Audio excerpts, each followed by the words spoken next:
Yes, everyone agrees we are drowning in debt. Will the President's Debt Commission come up with answers to keep us from going deeper underwater? Republican Senator Judd Gregg sits on the commission. He went on the record. Senator, nice to see you, sir. Thank you, Greta. Thanks for having me on. I very much appreciate it. So, Senator, where we stand on this debt commission and the report, and are we going to get 14 out of 18, so there'll be a single report being issued?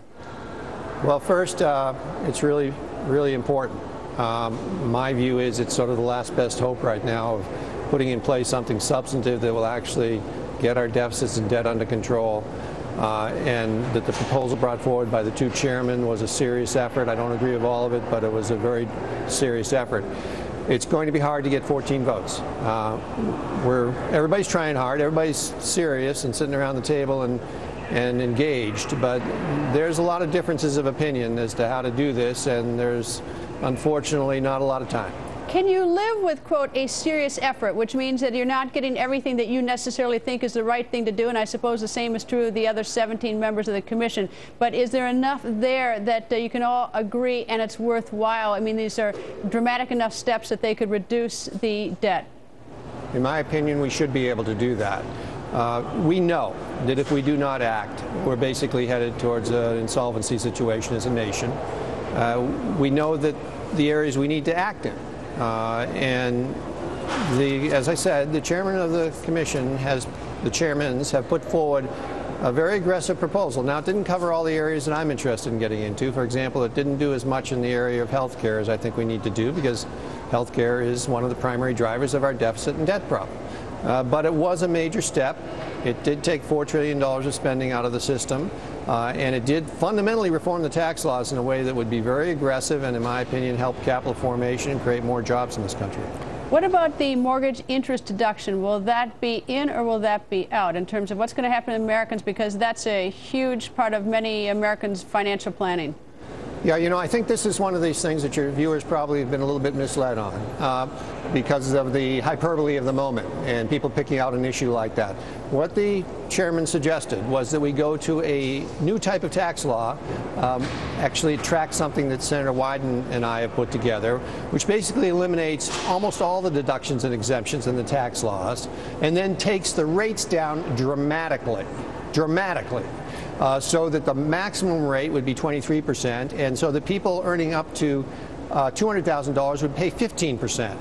Now, if you compare most American situation, their deduction on their home, on real estate, and their present rate, I think you're going to find that most Americans are winners under a system where they may lose the deduction on the home, but they get a 15% tax rate on incomes up to $210,000. So I think it's a pretty good idea. The concept's a good idea, and if we can execute on it, it would be nice too. But basically what it's going to do is significantly reduce rates for everybody, make the tax laws simpler and fairer so there'll be more compliance. More people will feel comfortable paying their taxes, not thinking that their neighbor's gaming the system by hiring a good accountant. And there will be a huge incentive, I mean huge incentive for economic activity, because people will be making investments based on return rather than trying to avoid taxes. All right. In addition to, I mean, obviously one way to solve this problem is to make the economy really grow and grow and grow so people pay, money and revenue and we really get thriving. But the fact is that's going to take some time. So I take it that there's going to have to be some cuts. Someone's going to feel some pain, or there's going to be some big change. So who's going to feel the most pain under what you think is going to come out of this commission?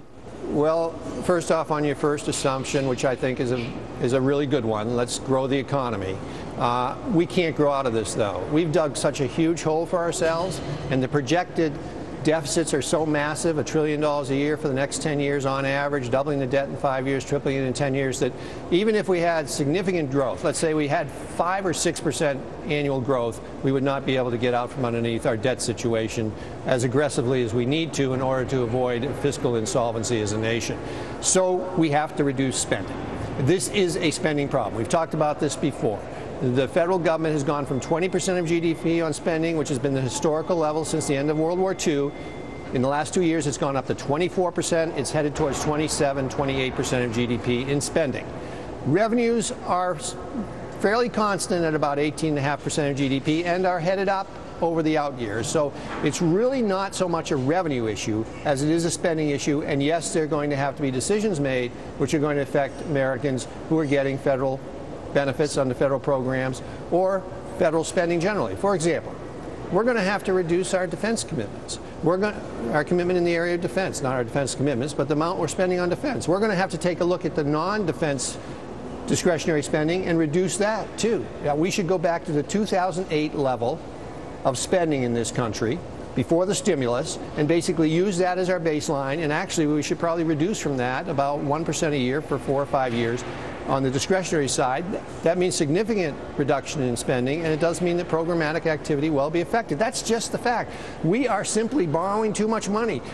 41 cents of every dollar we spend in this country, we borrow from China. We don't have the money, and we can't afford it any longer.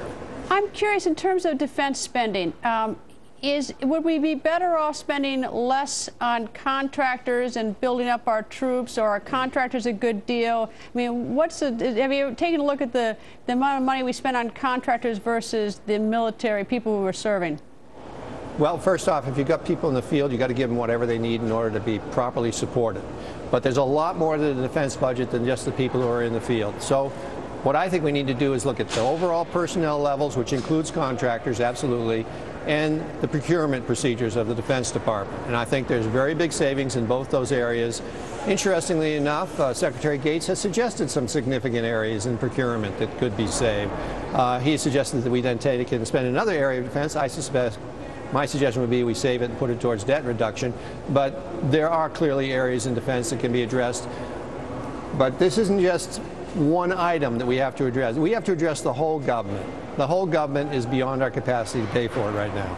Senator, thank you, sir. Nice to see you, and hope you'll be back here before you leave office. Thank you, Greta. Thanks for having me on. Thank you.